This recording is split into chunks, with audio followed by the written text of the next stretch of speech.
আর এই ভবানীপুরে জীবিত হয়েও ভোটার তালিকায় মৃত। ভবানীপুরে কমিশনের বিরুদ্ধে সরব ভোটার। ভবানীপুর বিধানসভায় 93 নম্বর পার্টে বিতর্ক। জীবিত হয়েও নাম বাদের অভিযোগ ভোটারের।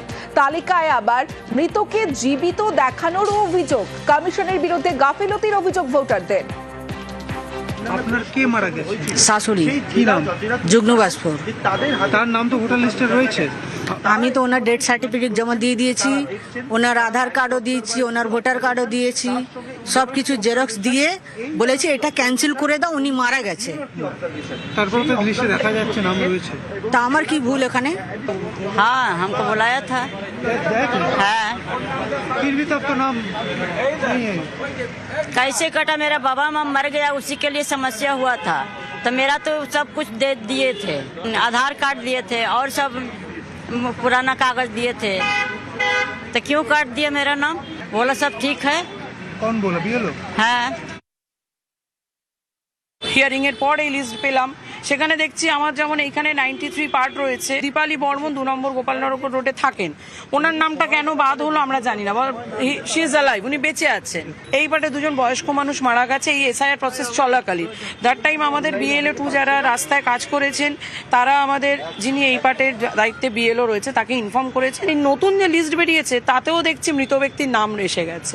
এমনও বেরিয়েছে যে বাবা মা ঠাকুরদার নাম রয়েছে, ভাই বোনের নাম রয়েছে, তারপরেও দেখাচ্ছে অ্যাডজুডিকেশন রয়েছে, আন্ডার অ্যাডজুডিকেশন। নিশ্চয়ই আমরা তো জানাবো, এটা তো এতগুলো ভোটারের ব্যাপার। এই যে আজকে মানুষ যারা জীবিত, নামটা ডেট করে, এই ভদ্রমহিলার কি হবে? দীপালি বর্মন যিনি, আমরা তো ওনার বাড়িতে যাব, উনি যখন আমাদের কাছে জানতে চাইবে আমরা কি উত্তর দেব?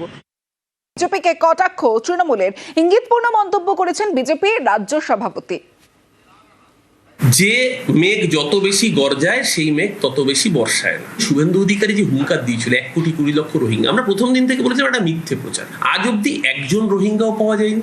সব মিলিয়ে সে 60, 70, 75, 80 যাই বাদ যাক না কেন, সেটা একটা ন্যাচারাল প্রসেস। যে প্রথম দিন থেকে 1,20,00,000 গল্প বলে বাংলার মানুষকে যে নাজেহাল করলো ভারতীয় জনতা পার্টি, বিএলওদের আত্মহত্যা করতে হয়েছে, সাধারণ মানুষের মৃত্যু হয়েছে। বাংলার মানুষ 2026 এপ্রিল মাসে ভোটের লাইনে তাদের জবাব দেবে।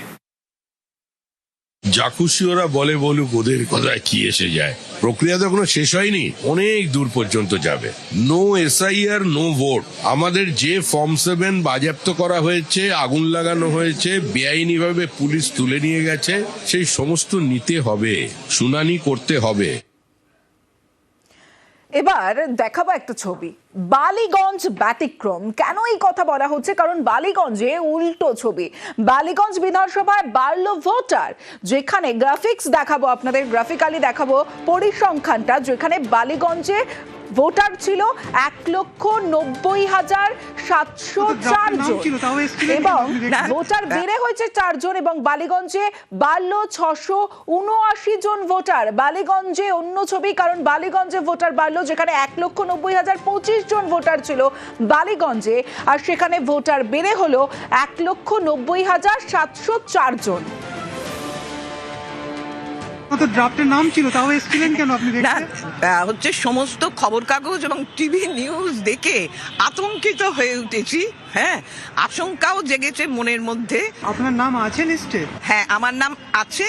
যে ভদ্রলোকরা ওখানে বসে আছেন আমাকে নিজেদের বড় মোবাইল থেকে আমাকে দেখিয়ে দিলেন যে আমার নাম রয়েছে। পরিস্থিতি যা হয়েছে, সুতরাং এখানে প্রত্যেকে আতঙ্কিত।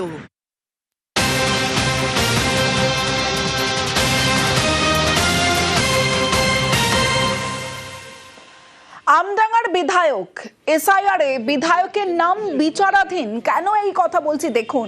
অ্যাডজুডিকেশন আমডাঙ্গার বিধায়কের নাম, আমডাঙ্গার বিধায়ক রফিকুর রহমানের নাম বিচারাধীন। আমার সঙ্গে জিয়াউল আলম রয়েছে। জিয়াউল, বিধায়কের নামে বিচারাধীন, কি প্রতিক্রিয়া, কি বলছেন রফিকুর রহমান? দেখো, এসআইআর ফাইনাল লিস্টে নাম নেই, অর্থাৎ বিধায়ক আমডাঙ্গার বিধায়ক রফিকুর রহমান অর্থাৎ বিচারাধীন অবস্থায় রয়েছেন তার নাম। ফলে এসআইআর প্রকাশ হতেই এই লিস্টে কিন্তু বিধায়কের নাম বাদ গেছে। তা নিয়ে কিন্তু একটা তার যেটা স্পষ্ট বক্তব্য যে সবটাই চক্রান্ত করা হচ্ছে, তাকে হেনস্থা করা হচ্ছে এবং তিনি 3 বারের বিধায়ক, তারপরেও তার নাম কিভাবে বাদ দেয়। সমস্ত কাগজপত্র ডকুমেন্টস তিনি দিয়েছেন, তিনি এদেশীয়, তিনি মাধ্যমিকের অ্যাডমিট দিয়েছেন, যে সমস্ত নির্বাচন কমিটির যে খসড়া তালিকা প্রকাশ হওয়ার পর যে সমস্ত কাগজপত্র দেওয়ার কথা সবটাই দিয়েছেন। তিনি 3 বারের বিধায়ক, 3 বারের পঞ্চায়েত সমিতি দাঁড়িয়েছেন জনপ্রতিনিধি, ফলে তাকেও কিন্তু এই অর্থাৎ বিচারাধীন অবস্থায় তার নামের লিস্ট রাখা হচ্ছে। ফলে যা তিনি ইতিমধ্যেই সবটাই চক্রান্তর গন্ধ পাচ্ছেন। ফলে জনপ্রতিনিধি তাকে হেনস্থা করার জন্য এই ধরনের প্রকাশ কষ্টকের প্রকাশ হয়েছে। ফলে জানি ইতিমধ্যেই তিনি কিন্তু বিডিও এবং জেলা শাসকের কাছে সমস্ত আমি জাপা যায় না, আমি 3 বারের বিধায়ক, 4 বার বিধানসভায় কন্টেস্ট করেছি, 3 বার পঞ্চায়েতের সদস্য হয়েছি। তারপরে আপনার নাম বাদ। সে কোশ্চেন তো ইসিকে করবে, আমার নাম আমার ছেলের নাম। আপনার ডিলিট দেখাচ্ছে 7,500 মতো। শুনুন, নির্বাচন কমিশন তো একটা বিজেপির ফোনটা লাগাইছে।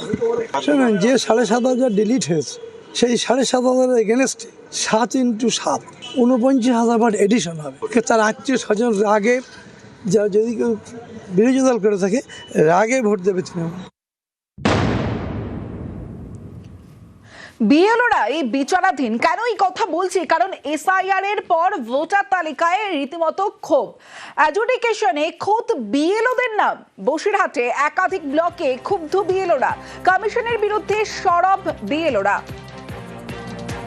যার নোটিশে এগেনস্টে তার পেনশন অর্ডার দেওয়া ছিল, পাসপোর্ট দেওয়া ছিল, আধার প্যান কার্ড দেওয়া ছিল, তার সত্ত্বেও 80 বছরের বৃদ্ধা, শুধু আমার মা না, আমার বুথে প্রায় 30-এর অধিক যাদের বয়স 80+, তাদেরকেও হেয়ারিংয়ে ডাকা হয়। এই হেয়ারিংয়ে রাখা হয়েছিল এবং তাদের নাম এই আন্ডার জুডিকশনে আছে। মোট কতজন? 113 জন। মায়ের নাম 2002-এর লিস্টে ছিল যে নাম, আর 25-এর সঙ্গে কিছুটা মিসম্যাচ ছিল। বসিরহাটের পাশাপাশি একই ছবি কাটোয়াতেও, কারণ কাটোয়াতেও অ্যাডজুডিকেশন স্ট্যাম্প 2 বিএলওর তথ্যে অসঙ্গতি থাকায় শুনানিতে ডাকা হয় তাদের। ভোটের তালিকায় নাম উঠে যাবে আশাবাদী বিএলওরা।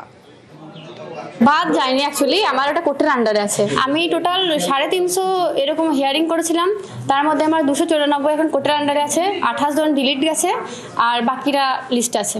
তাদের কি জবাব দেবো, আমি নিজেকেই নিজের জবাবটা দিতে পারছি না। এবার তাদের কি জবাব দেবো সেটা আমি এখন কিছু বুঝতে পারছি না যে আমি কি করব। আর আমার সমস্ত ডকুমেন্ট আছে, সেই জন্য আমি এই পদে আজকে আসতে পেরেছি।